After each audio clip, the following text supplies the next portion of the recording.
Do we have any additions to the agenda? I will add one to the correspondence section. We have some feedback we received from the Board of Selectmen at their meeting last night. We'll go over that very quickly.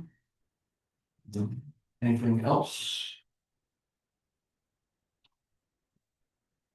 Hearing none, we're gonna pause for a second while we get our minutes printed off and we'll take a look at those. Could potentially hop to the audience. Yeah, we'll hop to audience of citizens. If anyone would like to speak, please raise your hand. We'll call in and we'll go from there. I have a lot of questions, having done a Can we get little your research. name and address for the record, please? JC Anderson, I live at 24 Doubleday. Go ahead. I read through the automated traffic enforcement safety device guidance by the Connecticut Dot, and kind of baseline, we don't qualify for these. You have to have at least 2 crashes over a 3-year period where an operator failed to stop at a red light traffic indication. And having read the Connecticut red light intersection evaluation tool provided by UConn, we had 3 crashes, but they haven't been in the last 3 calendar years. We've only had 17 total crashes throughout 2020 and 2023. So that's just like kind of baseline concern. We also have to do a lot of other implementing regulations, increasing the traffic signals, and adding a bunch of different solutions, which I don't know if you guys have looked at the intersection to make it really safe before they can put in traffic cameras. Think of anything else. I have the data if you want it. Absolutely. Take anything we have.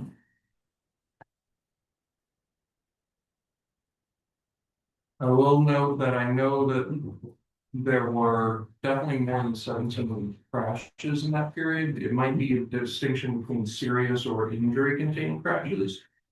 I believe just last month alone, we had 10 in Columbia.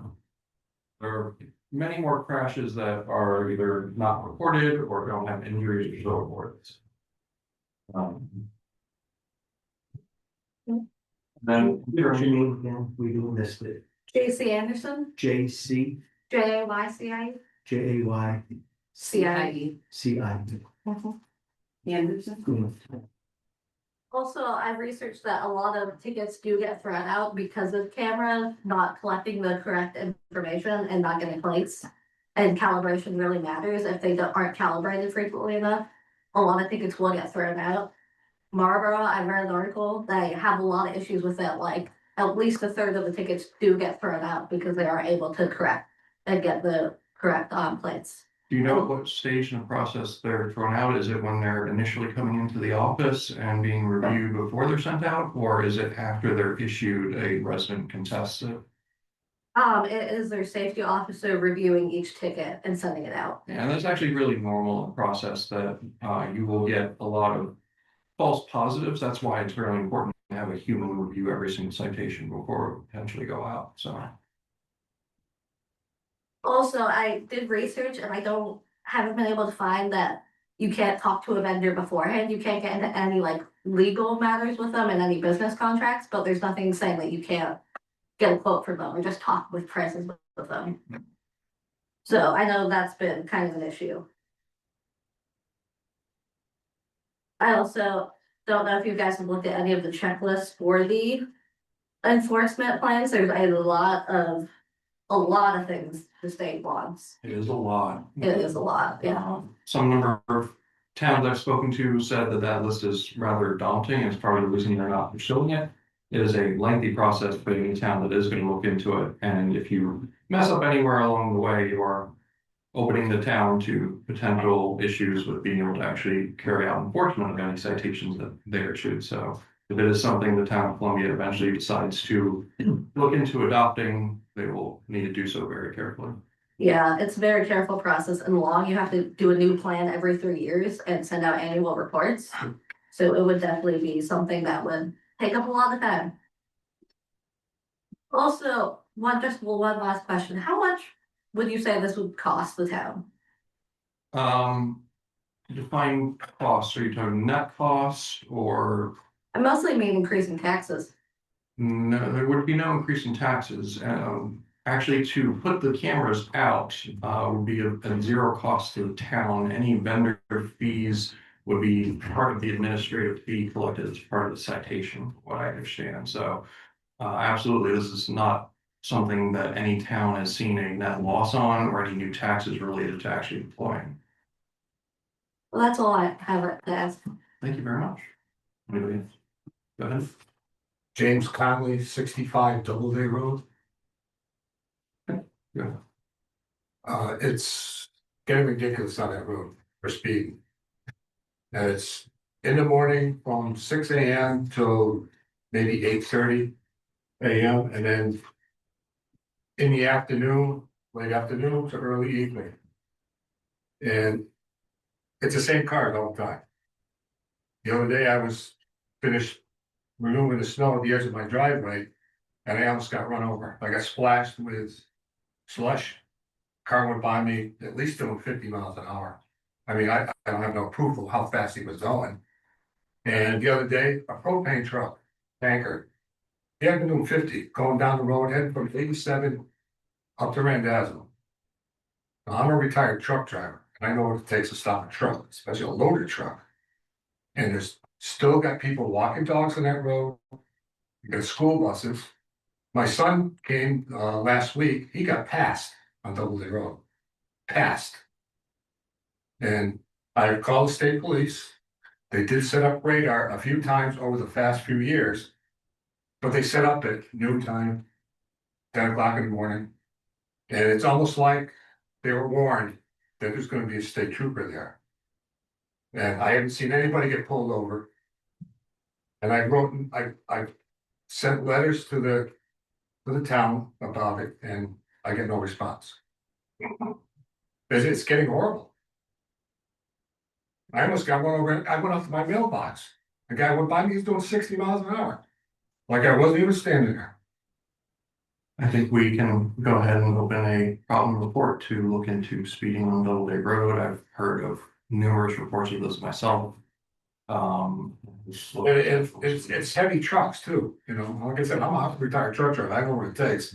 And it's also heavy, some heavy, not all of them, but some of them. Going down that road. And the road is in rough shape, it's not in the greatest of shape either, to be doing that kind of speed. So this might be new to the process we've established. Basically, when we get a report of an issue, we will formally open a report, which we will address. We will look into potential countermeasures, and we will continue to monitor it as long as reports are coming in. It's a very new process. We only have a couple of areas we're looking at, but now we will create one for Doubleday Road and Thank you, start actively. that's great, thank you. Situation. And honestly, as long as we continue to get reports of it on any particular roads, the issue will remain open and we'll do what we can. I mean, even in the summertime, I mean, there's unregistered vehicles, kids going up and down motorcycles on wheelies. I mean, it sounds like a speedway during summer nights. I'm just afraid somebody's gonna get killed or injured, or there's deer constantly crossing the road right in front of my house. You know, and somebody swerves to avoid that, they're gonna go into somebody's property, cause damage or injuries. It's just been a heavily trafficked road in the past few years. We'll go ahead and open that issue, and I think we'll go ahead and start looking into that next meeting, just because we have a full agenda for this one. Deputy Joe? Just real quick, you said between 6:30 and 8 in the morning, because times help. Because you said they usually show up around noon time. I mean, I was there, I was up at 5:30 this morning, sitting, I got my curtains open in the living room.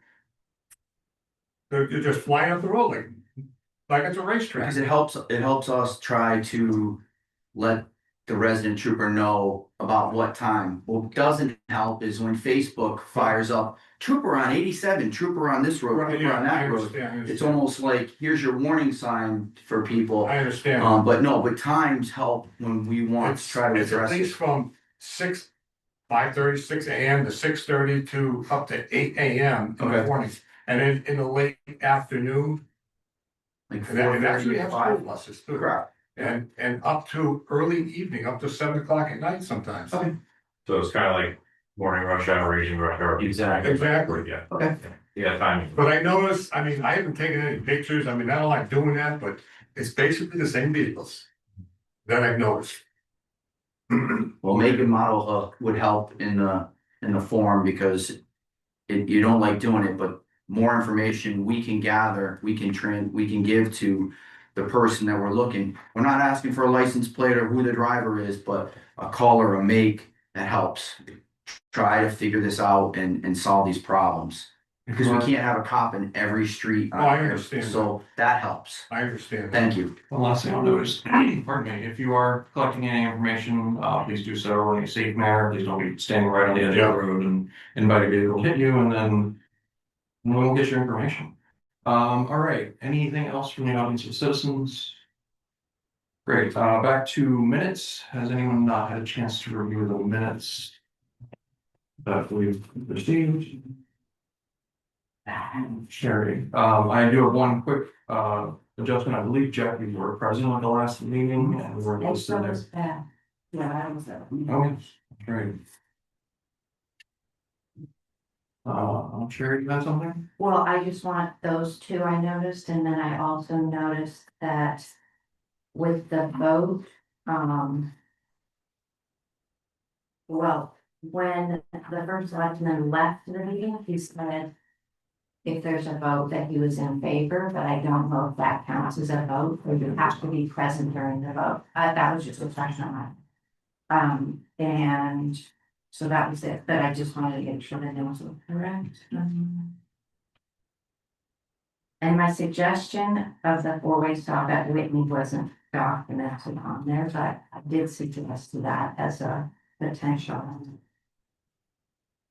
And 87. And I know it was said that maybe it couldn't be done, or it was, the visibility was okay, but I still thought it should be on minutes because I think we can have it's that. still something that I think we should make an option. Yeah, I don't think DOT will use a stop sign on 87 unless.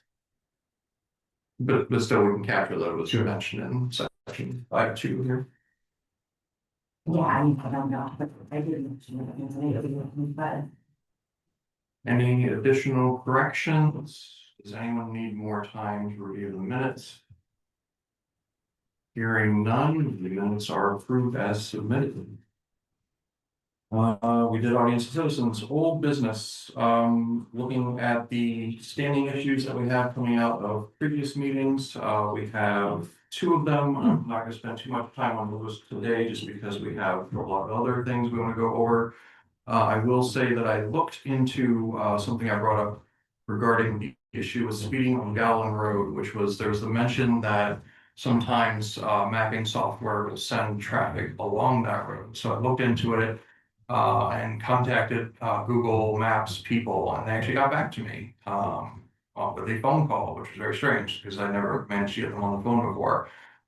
They mentioned that there is a higher prioritization for Cherry Hill Gallon Road in terms of when they are routing traffic through Columbia than most of the other residential streets. The priority is higher still for 66 and 6 and 87 because they're state roads. But it doesn't take very much in terms of traffic slowdown on those state routes for maps to say, oh, hey, you lose a couple minutes going those ways, here's your alternative route. And then if a customer tends to prefer shorter routes geographically as opposed to longer, faster ones, which some people do, they'd rather take the straighter line, even if it means it costs them a minute or two.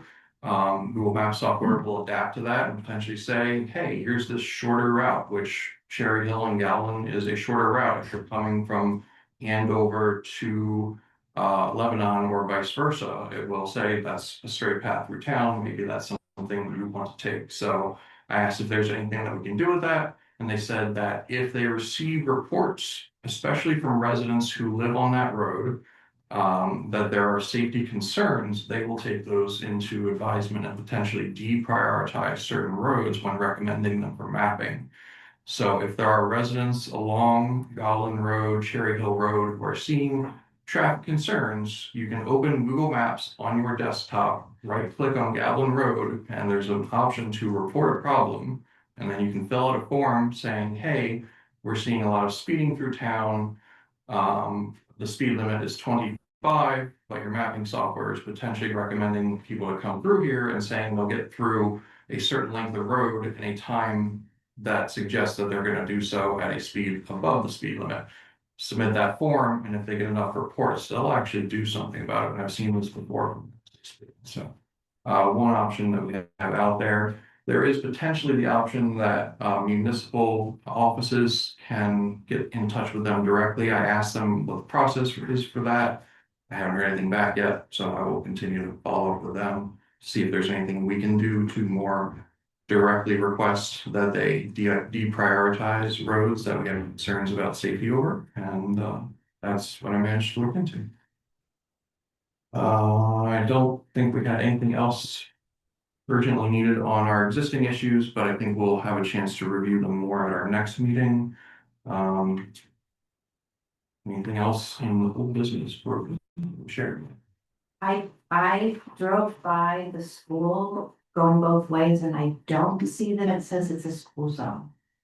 I don't know if anybody else has seen a sign. I don't see a sign. I see a walking pedestrian, but I don't see a school zone sign anywhere on 87. Do have a Just lost one. wanted to say. That's weird. Because I noticed the same thing. I wonder if DOT views it as their school road, not. But it's not on, the Yeah. school is not on 87, it's on school road. Yeah, I think it might be that. I did notice the crosswalk sign from the last, when I watched the last meeting, everybody discussed it, but I haven't seen the school zone sign, so. I don't know. Because their address is technically some road. Is that a discussion that we could have? Because I mean, technically, it's the traffic on 66 that Right, creates it's the it's pretty issue. much a drive, but it's school, but Yeah. because there's other residents on that road. The town road, that maybe that's why. Doesn't post it. The traffic authority can request. We could actually ask DOT. Do we need to see what they said at least, because Yes. and I know the technicalities of it, it's on. Well, road, but- ideally, if you could use the school zone, slow things down around the fire department and for entering and exiting from school road on 87, that would be helpful. Because unfortunately, people speed up going by the school zone, not slow down. I think we We can can try and get to the light before it changes. look into that. Okay. I believe that's something we can take action on via Steve as our local traffic authority. All right, anything else, problem report wise, before we move on to new business? Hearing none. New business, Monopond parking concerns presentation. Tom McGrath, I believe you're here to speak for Monopond, so I'm gonna go and give the floor to you. I asked Mark to, I sent some information, in a package that had some maps in it, and I have some, bring it up for me. It's like that on. Maybe you could add some of the part of the packet. Yeah.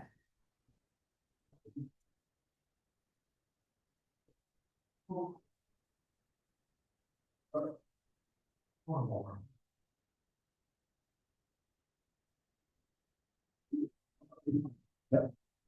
So the model pound area is here. Hunt Road is along here. Pine Street is here.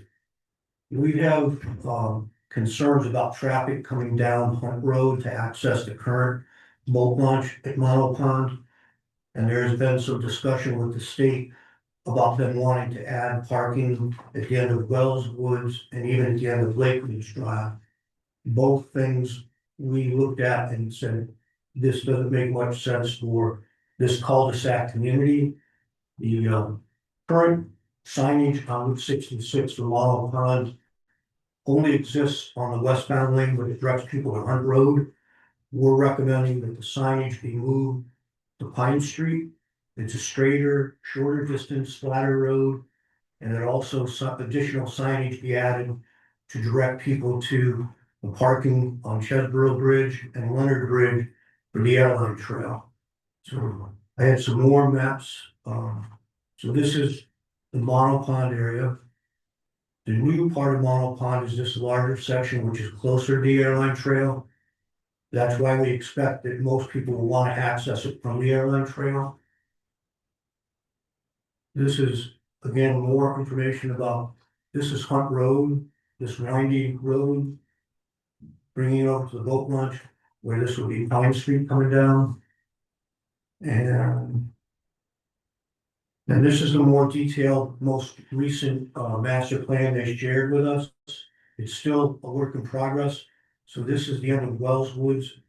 They're defining it as a community access point, but we don't know what that means, whether a parking lot or not. And the only other trailhead parking lot is the paved lot at the boat launch. In July of this year, at our request, the town did a study of the speed and traffic volume on Wellswood Road, which I also included, shared with you. And one of the primary concerns, like Doubleday, is that the majority of the traffic right now is going 40 miles an hour in a 25-mile-an-hour zone. So, any questions? So in general, so the traffic study was very, very useful, it was very interesting. But as far as the concern itself, are we talking about a concern of people going to Mono Pond State Park and speeding like them specifically? So the concern is when you leave Hunt Road and you turn onto Wellswood, at that point, that whole area is a cul-de-sac. Yeah. 130 homes. It really can't support any additional traffic. So if parking lots were built at the end of Wellswood Road or Lake Ridge Drive, it definitely would increase traffic on Hunt Road in Wellswood. And it's something I believe we oppose and that the town should oppose. So it's really a concern about future additional traffic. Right, we still have the current concerns about speeds, which until the traffic committee existed, Right. we had no one to really bring it to. So that's something Okay. to look at as the current condition. And this may be an unfair question, but do we even anecdotally know what the increase in car count would be if they, is it really? No idea. And the design is based on the current land that is state property. Potentially, there are other pieces of property that could be added to the park, which may create other opportunities for parking from through streets, which is our preference to look at, Route 66, Pine Street, Leonard Bridge, Route 207, Route 85, rather than coming in Hunt Road. And even just redirecting traffic to the boat launch down Pine Street without a parking lot still makes sense. What does the group, the Mono Pond group want? Where do they want the parking to be? Do they want a new parking lot? At this point, we don't want to see any new parking built off of Wellswood Lake Ridge Drive. But if you look at the existing land, that looks like an appropriate place to put it. The problem is it's really not because of the roads and stuff will get you there. Todd, you have a question? Thank you. Just a couple of comments on Todd Shepard, 2 Bears and Whammo at the end of Lake Ridge, right, where the parking would, they may suggest they've taken it off the original plan. But currently at the end of the road, there's room for probably 10 or 12 cars as is without building additional parking and making it a more attractive place to park. And the other point that the plan by the International Mountain Biking Association, DEEP, currently doesn't connect Mono Pond and the parking boat launch area to the rest of the park. So other access points are necessary, and we've stressed to them a couple of times that we feel that a boardwalk or some type of connection to connect Mono Pond to Mono Pond State Park makes sense. Because right now there's parking and there's and access and but no way to get to the newer sections of the park. There are 2 other access points that we've stressed as well that have from Zola Road in Hebron and from Pine Street, where there is parking already, but both those areas have an issue. The landowner, they're discontinued town roads. They provide great access to the park, but the Zola Road has a budding landowner that is making some noise about not wanting any access that way. And up Pine Street, owner has actually built and taken over the discontinued road as part of his property. So looking for Zola Road one time and never found. It's actually Wellswood. Yeah, we come from Hebrew, it says Wells Road. It says Wellswood, it's Zola. It's all confusing in there. Right Different before you names. But those are also two access areas that that should be part of there. Turn to. This is the state proposing putting parking there? Yes, it was part of, so Trust for Public Land worked with the town to be able to purchase the land and have this expanded state park. Through the Connecticut Deep Rec Trails Grants Program, Trust for Public Land hired International Mountain Biking Association's Trail Solutions Group to put this all together. And so it's a draft plan that Deep is reviewing, and we just had a public engagement event at Yeoman's Hall in November so that people could comment on it, so it could be changed again and again. And these concerns were shared with Yes. them, yeah. All right, so this time, is there a particular action you would like us as a committee to take? I think two things, Wellswood Road, the issue with speed. And then the other thing would be to work with the state to, change signage on Route 66 to send people down Pine Street instead of Hunt Road. And that would be signage for both Model Pond and the airline trail. The other thing. Go ahead. I was just saying, just to play devil's advocate, are we? So if we're just redirecting people down Pine Street, are we just moving the potential problem to Pine Street? Well, if you drive both roads, they're two different roads. Pine Street is straight, flat, you have sight lines and a flashing yellow light on Route 66. At Hunt Road and 66, you have turning lanes, that's really dangerous. So getting people turning off and on to either road is much safer at Pine Street. Pine Street is a better road with 30 miles per hour. Speed limit, Hunt Road is windy, hilly, 25 mile an hour, narrow road. And it's a longer distance to the boat launch. So I think you're reducing the traffic on Hunt Road. You know, in theory, you increase traffic on Pine Street, but I think it's the street you'd want to use to get people to those parks. I would agree with what you said. I grew up on Hunt Road. It's very windy, blind curves where it does move the problem from Hunt to Pine. But at least with Pine, it's a clear line of sight, like you end up, you can just see the whole way, and it's one turn. With Hunt Road, you're turning, especially if you have a boat. It's like S-curves. And I think that turn to get on the Hunt Road from Route 66 Agreed. over West Street has been, I mean, you must be, have that issue all the time here because it is horrific. To try to make that turn and have traffic coming that way. The other thing we're talking about, emergency access into the Model Pond State Park. This is a map from 2015. Paula Stahl, the town planner, put together. And I don't have the map, I just have a picture of it from it's on the wall at the firehouse. But anyway, all of this, these roads here, this is the discontinued dirt roads that are out there. That's correct. And some of that is being used today even for access to the power lines, because they're working on infrastructure improvements on the power lines. We had a lot of problems with ATVs and trucks getting out there, and 2 years ago, DPW installed gates for us right at Wellswood Road, where it changes from pavement to gravel, and Zola Road and Hebron, so that's reduced the problems with trucks, but we still have the ATVs and stuff out there. But it would be good to have the emergency departments in town take a look at what's out there currently, how accessible those roads are if they did have to respond to emergencies once the park is built out and there's hiking and biking trails and things out there. So.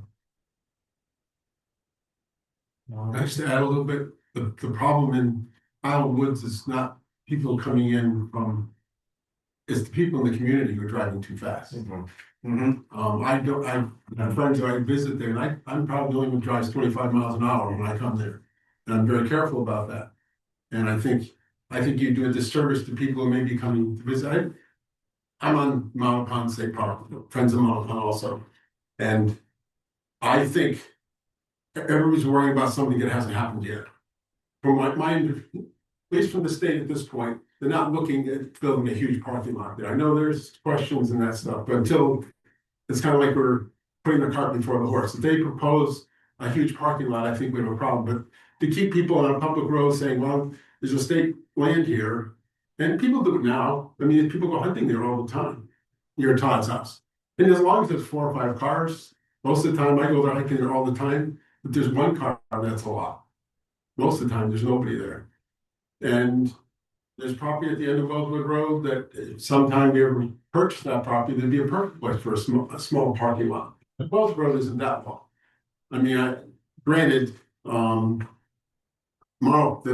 Island Woods is a lot of houses, but you do have a straight shot on Wellswood Road. If that end of Wellswood Road, which is that used to be a road, you could improve it and put a small parking lot there. I mean, I think to say that deny people any access there is kind of silly. But I think the real issue is we don't want that to be a major parking area. And that's not going to be solved until we get another area, another access.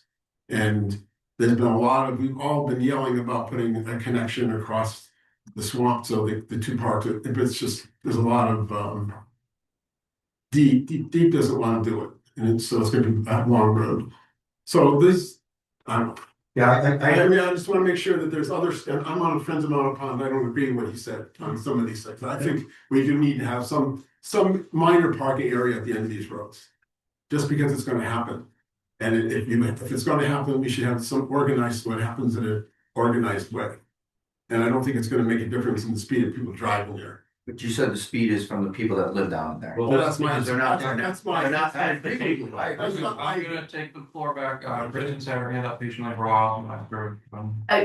We had complaints previously about 4-wheelers both on Doubleday and Pine Street. We might wanna have a state trooper look into that before we go sending more traffic down Pine Street, because you are gonna have kids that get hit. Agreeing with what Rob said, because I think the takeaway, I think one of the things, Nick, that we really need to look into is the fact that this is giving us data on people speeding on this road. Like, I see it as 2 separate issues. Like, I don't disagree with anything Tom's bringing up, but I think that this is telling us a story for this particular street using a traffic study, and we probably should further this conversation because this is an internal issue here. We're not talking about a million people coming in every day using the park. It's just not the reality. So we just probably should note that. I think there is a consensus that we can add Wellswood Road as one of our areas of interest when we're looking at continuing speed issues. So I'll go ahead and add that to our list of areas. Mark, you got something? Just so you know, we are getting ready to do a major we're gonna totally redo Doubleday. All drainage, all paving, everything. It's a big project. It's being designed right now. That work, my published director and I. And we're working on the budget to redo it. As a part of that process, we had a study done on Pine and Doubleday, and we documented that the traffic it's no longer a rural road. It's now categorized up to, we thought it might get a major.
well, you complained, we went and got the data, and there is no 15, 20 cars in and out of there daily that are on the bike trails and all that. So where is it coming from at 6 to 8 in the morning?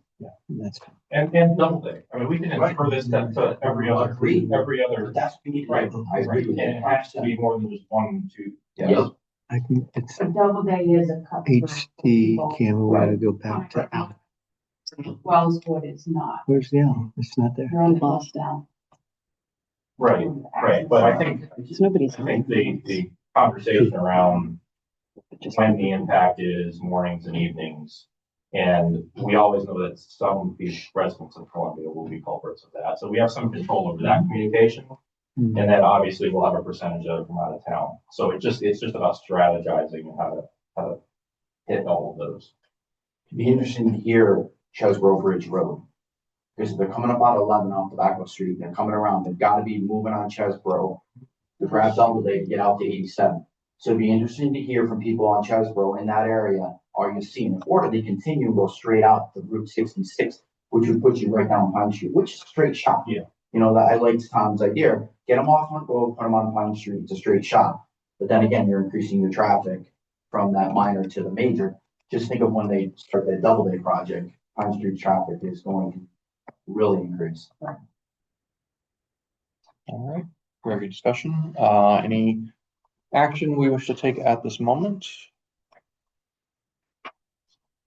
Hearing none. Thank you very much, Tom. I think this is an issue we'll be continuing to look at. If you hear any imminent plans to do anything parking wise, definitely keep us posted on anything that develops. This is not an issue we're going to ignore. So we'll continue to look into it going forward. All right.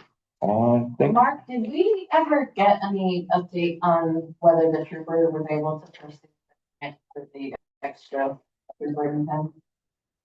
Well, it would be a grant, not for an extra trooper, Well, but extra. right, that's what.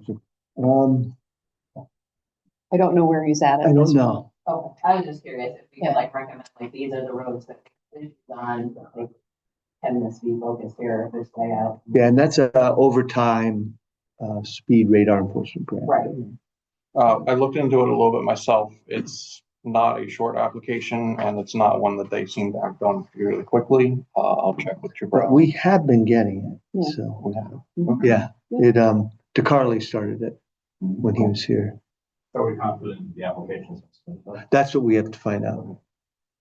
I'll make that a follow-up.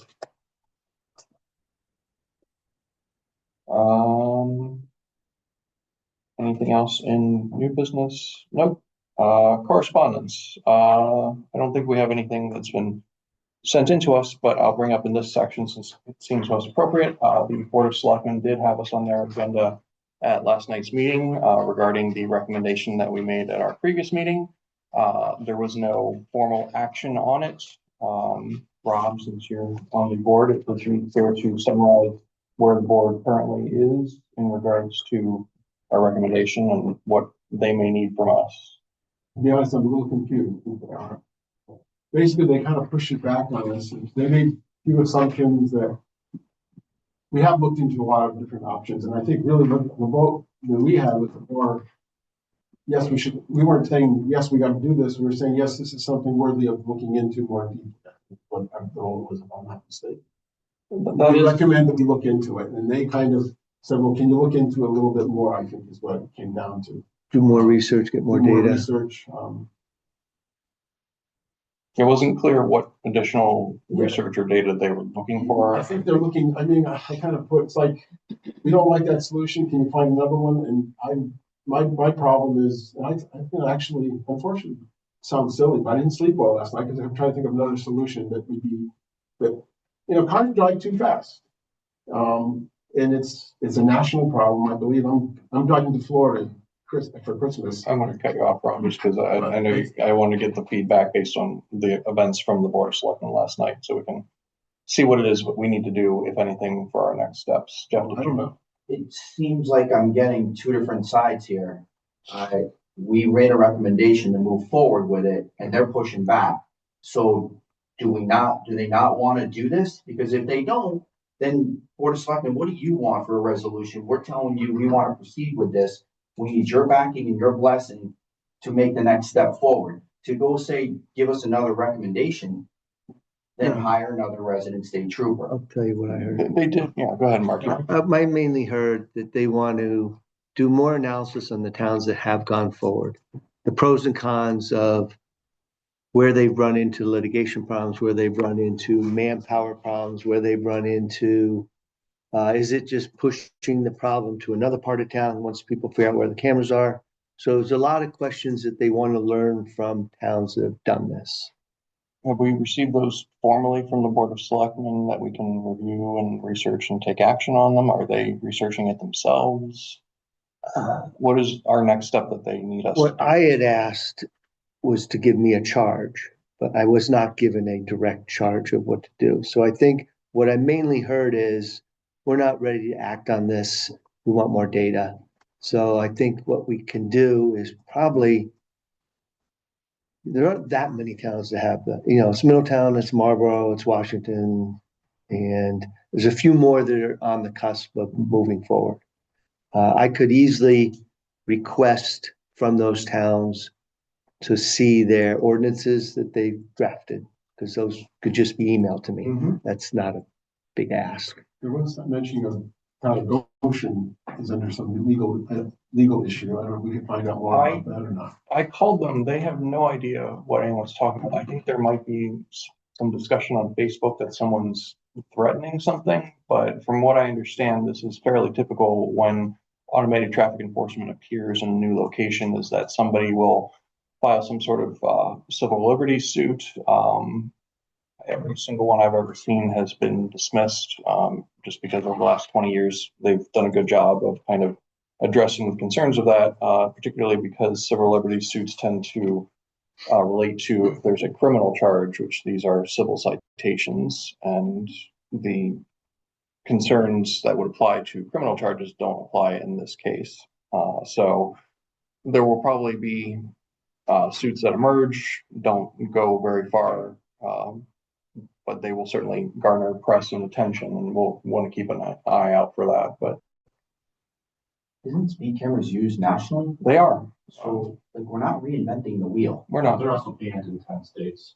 There's legitimate concerns, and there's nine towns in Connecticut. I think 5 and 4. 5 have implemented, 4 are working towards it. Yep. And there's no depth of any case law in the state. It's only been around a year and a half. Correct. Year. Agreed, yep. So, and I don't want to litigate that stuff, but for my opinion, as far as at least from what I'm gathering from when this was started, the Board of Selectmen was looking for a list of solutions. We give them one. I do think So I think if we can put our heads together, look through the data, look through the problem points, and just give a list of possible solutions, that's probably the place to start. so. There is definitely a distinction between solutions for traffic safety concerns and those specific to speeding. And unfortunately, the solutions for speeding are not extensive. Speed feedback signs are kind of the cheapest, easiest one to handle. Speed limits, making sure those are adequately posted is another one. But from there, it's kind of a big step up to some manner of actually enforcing them, whether that's via troopers or an automated system. And there aren't many other solutions beyond that. Things like speed bumps are wildly unpopular. Probably would end up costing the town more than the initial installment cost, because typically they're installed. People complain they're removed and they cost 10 times to remove than to install, but it's something we could potentially offer them as a solution if they would like to say, let's put speed bumps in town. If you want to do that, go ahead. There is another option I've researched a little bit in terms of actual enforcement by person, which is in 2 of our adjacent towns, I believe, do this, which is they have constables. And I don't know if that's anything Columbia's ever had in its past. You can have either elected or appointed constables. They can either be uncertified, in which case they can handle some of the load that our normal trooper can handle, like delivering warrants, acting kind of more of a sheriff than anything. But you can also have them be fully certified, post-C certified, and that means that they have the full authority to act in criminal and traffic citations and so forth. So they are also far less expensive than a state trooper would be. I think they normally cost about $30 or $40 an hour, and they're considered part-time. So that is an option we could do, but it is also not a free option. There are concerns about any solutions we implement increasing the tax burden on the town, and that certainly would, but that's another option that we don't currently utilize that we could potentially recommend to them. So Let's break down that conversation. That's really important. Yeah. So couple of things that on the speed camera stuff, people are for, people are against them. I don't want to get it. You already moved up. Thank you. You just labeled off like 4 or 5 solutions. Yep. Let's look at speed bumps. We put speed bumps on a list. Mansfield has them all over the place. I'm not making a judgment on whether we should have speed bumps or not have speed bumps, but we name that as a solution, a possible solution. Right? Are speed bumps any more or less controversial than speed cameras? In my experience, they are more controversial. Okay. In someone else's opinion, they would be equally controversial. Okay, it's a position of perspective. Our job is not to prejudge what the Board of Selectmen will do. Our job is to say, this is the list. Some of these will be popular, some of them won't. Some of them will be easy, some of them will be shot down, will be an uphill battle. Not our judgment. Our judgment is to look at the facts, put them on a list, give them 4, 5, 10, 12, 50 possible things to look at. They come back to us, want more information, or bring in experts or talk to other towns. Like, I think this is where we're getting stuck. Like, you literally named off 4 or 5 solutions, right? Yeah. That you get on paper, we can look at them and then choose to send them to the Board of Selectmen or not, but we got one right now. So I think that's something we should prepare between now and our next meeting, and exit the next meeting with a recommendation to the Board of Selectmen of, here are all the potential tools for helping to control speeding issues in the town of Columbia. Some may be applicable to certain areas, others may not be, but these are the ones. Please let us know which ones you are okay with. Nick, Yeah. just so you know, I've been asked by Stephen Everett. We've already requested left turn signals at 6 and 66. When you're turning left onto 6, trying to go from like turning left, you could be through 3 cycles of the light and never get to turn left. So we need a left turn signal. He's requested that I request DOT to do an analysis of 66 and 87 intersection, because I think we need turn lanes like we have at Hunt and 66, because that intersection was designed as a dirt road that doesn't line up. I agree. Those are definitely improvements that I think would benefit the town. They are not directly speed control related. They have an added benefit of potentially helping to slow speed down at certain intersections, just because lane markings tend to slow people down, whether they're turn lanes or thicker shoulder lines or whatever. But I think the Board of Selectmen is looking for us to come up with solutions to speeding. And so I'll work on those 2 independent, but those are in the process. Is it speeding only? Because as we have these discussions, we're talking about distracted driving. Like, if we're concerned, well, we think that the Board of Selectmen only wants to look at speeding, which is a singular thing, which can also be inaccurate, because we know for certain that we've gotten complaints into the town about speeding, and it's not. No, we've definitely been charged by the Board of Selectmen to address traffic safety as a whole. Speeding is a subset of that. It is a cause of crashes and other incidents, but they did at the meeting yesterday formally recognize that speeding in the town of Columbia is a problem. There didn't seem to be any disagreement on the Board of Selectmen that there is definitely a speeding problem in Columbia, and they asked us to present them with solutions specifically to speeding, alternatives in addition to automated traffic enforcement. So, for speed, yeah, because that would be related to speeding. I mean, if we're confused on what they're asking for, we can just ask them. I don't think there's so much confusion. I think that was the one thing that I was able to extract, is they very much want us to provide them with alternatives for speed control in town. Sherry? I think it's important to look at all the problems, but I think that for a quick, like, starting point, speeding is a good place to start. With some suggestions, like you said, there's a lot more suggestions, but also going forward, there's a lot of other things to address besides speeding. But that might be a good place to give them some fast solutions and a group of them, so they can look at that while we continue to work on some of these other. I agree, and looking at the problem reports that we're getting, the majority of them seem to be related to speeding, but we can work other issues. Parallel distracted driving, I know, is a very big one. When I was sitting on Goblin Road for a little bit the other day, looking at the traffic going through there to verify, hey, there is actually a speeding problem, I definitely saw a lot of people with phones in their hands. So, Kristen. I was at the Board of Selectmen meeting last night and they specifically asked for other solutions. It didn't sound like they were only focusing on speeding. If you start implementing some of these things like left turn arrows, adding school zone, you're gonna impact how traffic is traveling. So without looking at more data after that, we're not gonna know where those areas are shifting, where we're moving problems to by making sign changes, making speed changes, putting in lights, adding lights, arrows. So I think it's important that we're continually looking at data as we change these things, because we're not gonna know what impact that the third or order we're making. Absolutely. There's also, I don't know if Columbia's ever pursued it, but like federal ticket grants that we can look into that another trooper here, they're looking more at seatbelt wear, but they, by proxy of pulling a car over, can actually speed tickets and do other things. So it gets more presence. It's not necessarily like be motivated, but you have another trooper in town on a specific grant. So there, we might want to look at creative solutions where you're not necessarily like, this is for speeding, but it might kill two birds with one stone. I really like that, Mark. Is that something we can talk to Trooper Allen about potentially looking into? Yeah, Dave, we were just at a meeting of the Resident State Trooper Program. They're revamping it, going back to more community resident trooper program. Instead, it got away and became mainly a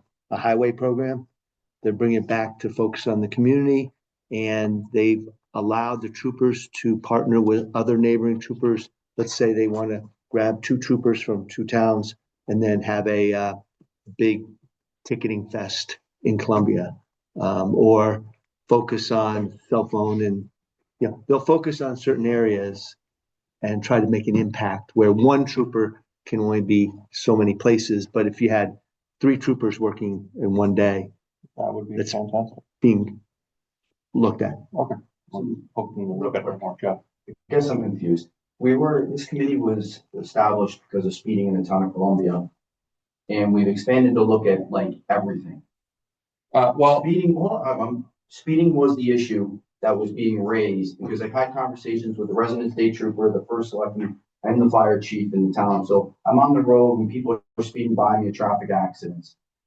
And they know about speed bumps, they know about the rumble strips, they know about the cameras, and they asked us to come with a recommendation. We gave a recommendation.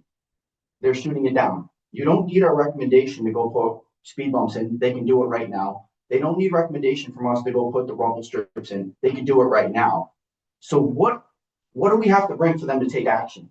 Because I'm getting confused here, because we made a recommendation to move forward with it.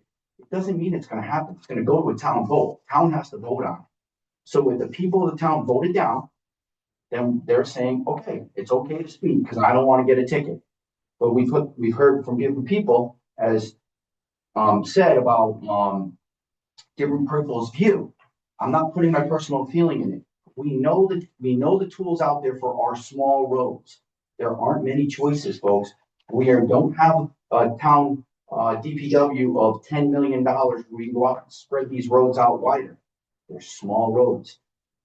There's no choices here. You can't put rumble strips on Pine Street. There's no way to do it. There's no white markings. It's just a yellow line down the middle. So you could strike that with rumble down the middle of yellow, but there's no other way you're going to stop traffic unless you go ticket them. There's no other way. And we just have to be honest with people with that data they have from Wells Woods. Folks, it's 6 o'clock in the morning to 8. Slow down. You're going to kill yourself. You're going to kill someone else. And this is the way it works. No one takes action until someone gets hurt. That's how Hunt Road got fixed. No one takes action until someone gets hurt. Plain and simple. I'm on the roads all the time. I'm at these auto accidents. I'm seeing the devastation that is done. You wanna stop it? You gotta give them a ticket. And maybe that wakes them up. Thank you, Jeff. I think the net result of the discussion is we're going to look between now and the next meeting into the different speed enforcement control options that we potentially have available to us, present them to the Board of Selectmen along with our prior recommendation, and say, here are our solutions, please act upon them in one manner or another. Just so we're not having this same conversation over and over. What they asked for last night was to talk to more experts, to get a state engineer out here to talk to the vendors, to get like more information for them to act. I did ask them to say what exactly they were looking for in terms of more information. I mean, there are millions of pages of data that is readily available on speed cameras, how they operate, how effective they are. It sounded like they wanted to hear from specific experts, not just from people. I heard- They asked me they said, reach out to T2 Center, Yeah. see if they've had any analysis of some of these solutions that has already been documented. I tried to respond to that, but I was not permitted to speak further during that portion of the meeting. T2 Center has done extensive analysis on automated traffic enforcement. When I took their local traffic authority class a couple months ago, that was about 2 hours of an 8-hour course is exactly what is available and going through all of the different facts, misinformation that's out there. So they definitely have tons of data. They've made it publicly available on their website for anyone who wishes to review it. And I've certainly reviewed it and did so before we took any recommendation. But if there are any specific concerns that members of the Board of Selectmen have, any questions that you might have, any specific additional information you're looking for, please come to us, email Mark. We're more than happy to answer any questions you might have. Sherry. It sounds like from what you're saying, they're interested in having some information presented. Absolutely, Yeah, so maybe we can set up something with T2 or some, I don't know. Like, it sounds like they want some sort of education. Yeah, they definitely said they mentioned specifically a state engineer and like talking to experts. I think we have to recognize that we're perhaps passionate, but we're a group of lay people. Like, I'm not a traffic engineer. So for me to say like, this is what I think, like, it's still just my opinion. And I think they were looking for more things to back our recommendation than just, this is what we think, was what I took. I take small issue with that. We were formed as a committee to advise that so that they don't have to necessarily do so much of the late work when it comes to that. But that's Because what they asked for. Like, we're not. I understand. Can we have T2 come in and talk? Any of them. We're just keep circling back. I think we're at the point where this isn't quite going anywhere. Can we? Have direction for our committee. I agree. So that's exactly where I was going to go. So what I would like to do is address what the Board of Selectmen has asked for, which is they want additional recommendations to go alongside the ones we made. We can certainly do that. They'd like more information. If we can invite someone from T2 Center into an upcoming Board of Selectmen meeting to answer any questions they have about automated traffic enforcement, I'd much rather they do it than me. And I would like to remind the Board of Selectmen that we were created to give them recommendations. We are their advisory committee and we have made a recommendation to advise them.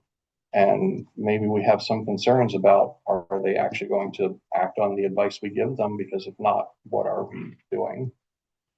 Rob, real quick. Just real quick, in defense of the selectmen, we had a very busy meeting last night. And I think you got cut off at one point. There were some questions that you were prepared to answer that you weren't given the opportunity to answer. And I think it was mainly because of the crunch of time. We ended up being very late. I think It went to 10 o'clock. Yeah, and I think we need to, in the scope of what we're trying to do here, they need to give you more time. And I think that was kind of a minor thing on the agenda last night where it should have been the whole night kind of thing. So we need to set up the board stuff where it is the focus of that. And last night was not a good meeting for that. And I think that's part of the problem. I think some of these questions I know you could have answered, but you weren't given the opportunity. So I think we need make sure it's a special meeting. We can do a special meeting, but have a meeting where that's the main thing on the agenda so that it can be talked out and other people talking would be great. Great. Anything else on this topic? Thank you, Mark. Audience of citizens, anything else anyone wants to bring up based on what we said? I had a question on it. You said it recommended some speed bumps. Yes. They were looking at the issue of snow plowing. Oh, yeah. Speed bumps. That's, It's the cost, it's cost of the town for, damaged trucks. Mhm. Replacing them all the time, they get ripped off. So I don't think speed bumps, my opinion, I don't think speed bumps is the issue. I agree, it's tickets, the radar. That's, most of the people near my road, where I live, are residents that speed on that road. It's not drive-throughs, it's residents coming from Chesborough and all the other streets around it, because there's a lot of new development. There's a lot of new developments off of Doubleday Road. And there's a lot of construction, there's a lot of heavy equipment going down that road.